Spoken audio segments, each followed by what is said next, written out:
modification to our oil burning stove that we've made. Today we put the drum on top, which helps reburn all the stuff, so we almost have zero smoke coming out of it. Now my 1.5-inch pipe coming down with the copper fed into it's what feeding the bowl. That's a propane cylinder cut in half. If you cut one in half, make sure you fill it full of water first, get all the propane gas out of it, don't blow yourself up. So that is only one turn how much it's putting out. That heats the chimney top on top of the stove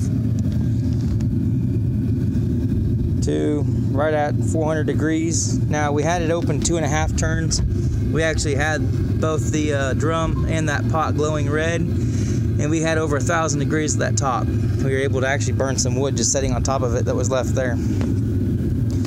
So the back of the stove, we have the blower with a copper feed.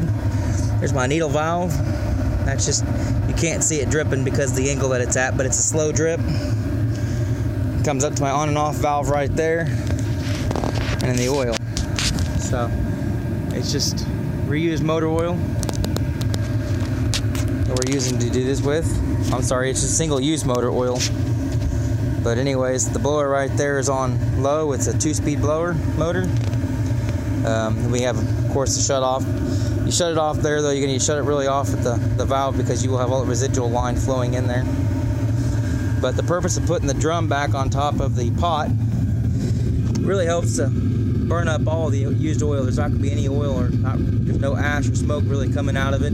There's very, very little. But when this thing's going, you have almost no smoke coming out of the stack. It's a pretty clean burn. The hole back there in the back, we mounted this pipe before. We went ahead and moved it out of the way. I'm going to cover that with a plate.